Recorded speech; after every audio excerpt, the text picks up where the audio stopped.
Hello friends, class 10 का math का ये मोस्ट इम्पॉर्टेंट प्रश्न होगा। प्रश्न दिया गया है x बटे ए बराबर वाई बटे बी कामा ए एक्स प्लस बी वाई बराबर ए स्क्वायर बी स्क्वायर में y निकाय का मान ज्ञात करना है। मतलब एक समीकरण ये दिया गया है, एक समीकरण ये दिया गया है।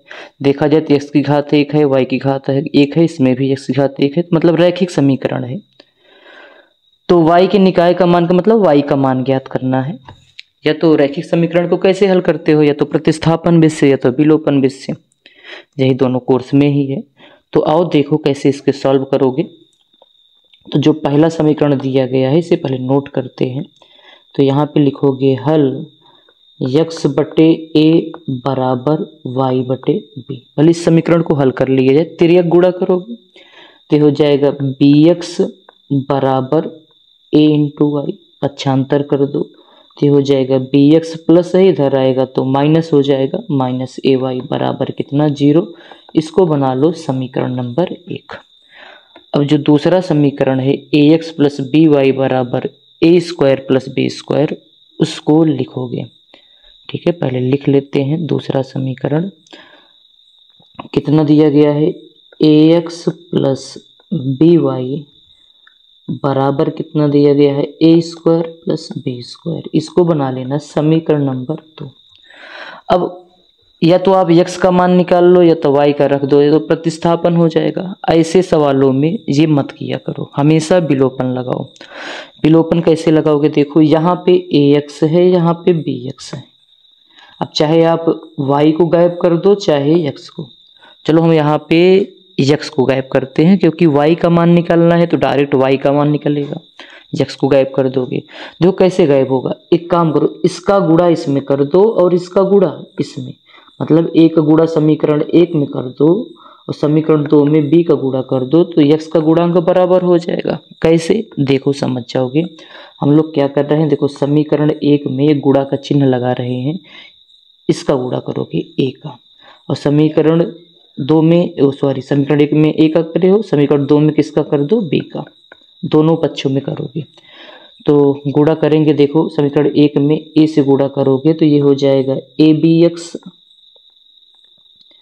माइनस 1 गुणा a में करोगे तो ए स्क्वायर वाई बराबर 0 का गुणा a में करोगे तो 0 आएगा। चलो बाद में लिख देंगे। अब समीकरण 2 में किससे गुणा कर रहे हैं, b का, तो b और a मिलके हो जाएगा ए बी एक्स गुणा करने पर प्लस b का गुणा कर रहे हो तो ये हो जाएगा बी स्क्वायर वाई बराबर गुणा इसमें भी होगा तो बी ए स्क्वायर प्लस बी स्क्वायर। ये समझाने के लिए था, आप इसको मिटा भी सकते हो। ठीक है, इसी अब चेक कर लो, या तो जोड़ने पे कटेगा या तो घटाने पर। जब चिन्ह सेम रहे दोनों का तो कटे भाई, इसको हल करोगे तो जुड़ जाएगा, मतलब घटाने पे कट जाएगा तो घटाने पे चिन्ह बदल जाता है। यहाँ प्लस है तो क्या हो जाएगा माइनस, यहाँ प्लस है तो क्या हो जाएगा माइनस, यहाँ प्लस है तो क्या हो जाएगा माइनस। ये कैंसिल हो जाएगा, सेम सेम है। अब इन दोनों को देखो क्या किया जाए, इसमें माइनस है तो y दोनों में है, कॉमन ले लो, माइनस का y कॉमन ले लो तो जो माइनस होगा वो प्लस हो जाएगा। देखो इसको ऐसे लिख के सॉल्व कर दे। अब इसको minus A square Y minus B square Y लिख सकते हो। माइनस वाई कॉमन लोगे तो माइनस कॉमन लिए हो तो प्लस हो जाएगा, ए स्क्वायर माइनस कॉमन हो तो प्लस हो जाएगा प्लस बी स्क्वायर, यही बचेगा, यही लिखने वाले हैं।